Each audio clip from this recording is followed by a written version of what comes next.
Hi friends, Sunu വ്ളോഗ്സിലേക്ക് എല്ലാ കൂട്ടുകാർക്കും സ്വാഗതം. അങ്ങനെ ഞങ്ങളുടെ വീട്ടിലേക്ക് പുതിയ അതിഥി വന്നിട്ടുണ്ട്. അതെന്താണെന്നറിയാമോ? ഞങ്ങളുടെ പുതിയ വണ്ടി ഇന്ന് കിട്ടി. അതിൻ്റെ വണ്ടി എടുക്കാൻ ഷോറൂമിൽ വന്നതാണ്. ബാക്കി വീഡിയോ വീഡിയോയിലേക്ക്. അങ്ങനെ ഞങ്ങൾ ഷോറൂമിലെത്തി. അവിടെ വെയിറ്റ് ചെയ്തു.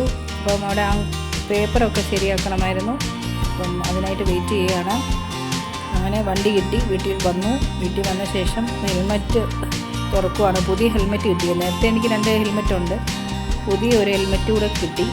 പുതിയ വണ്ടിയുടെ കൂടെ പുതിയ ഹെൽമറ്റ്. അപ്പോൾ അതൊന്ന് പൊട്ടിച്ച് നോക്കുക കറക്റ്റാണോ എന്നുള്ളത്. ഇതാണ് ഹെൽമറ്റ്. എങ്ങനെയുണ്ട്, കൊള്ളാമോ? അങ്ങനെ ഞാനതെടുത്ത് അങ്ങനെ ആ ഹെൽമറ്റ് എടുത്ത് തലയിൽ വെച്ച് നോക്കി. കുറച്ച് ടൈറ്റായിരുന്നു. പിന്നെ അത് ലൂസാക്കിയാൽ മതിയെന്ന് മോവി പറഞ്ഞു. അത് കഴിഞ്ഞിട്ട് എന്നെ മാറ്റി നിർത്തിയിട്ട് അവൻ അതിൻ്റെ വണ്ടിയെ കയറിയിരുന്നു. എങ്ങനെയുണ്ട്, കൊള്ളാമോ എന്നൊക്കെ പറയുമായിരുന്നു. അവനെ ഭയങ്കരമായിട്ട് ഇഷ്ടപ്പെട്ടു കേട്ടോ മോന്. അവൻ അതിൻ്റെ മോളിൽ കയറി കുറേ നേരം അവിടെ ഇരിക്കുമായിരുന്നു. അങ്ങനെ പുതിയ വണ്ടി വീട്ടിൽ വന്നു. ഇതാണ് ഞങ്ങളുടെ പുതിയ വണ്ടി. എല്ലാവർക്കും ഇഷ്ടപ്പെട്ടോ? കാർപോർച്ചിലാണ് ഇരിക്കുന്നത്. എനിക്കിഷ്ടപ്പെട്ടു. നല്ല കളറ്. ആദ്യമേ ബ്ലാക്ക് എടുക്കാമെന്നാണ് വിചാരിച്ചത്. പിന്നെ പറഞ്ഞു ഈ കളർ മതി എന്ന് പറഞ്ഞിട്ട് ഇതാണ് സെലക്ട് ചെയ്തത്. ഈ കളറാണ് സെലക്ട് ചെയ്തത്. ബാക്കി വീഡിയോയിലേക്ക് പോകാം. ബൈ.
എല്ലാവരും എൻ്റെ ചാനൽ സബ്സ്ക്രൈബ് ചെയ്യുക, ലൈക്ക് ചെയ്യുക, ഷെയർ ചെയ്യുക. വ്യത്യസ്തമായിട്ടുള്ള വീഡിയോയുമായിട്ട് വീണ്ടും വരുന്നതായിരിക്കും. Bye friends.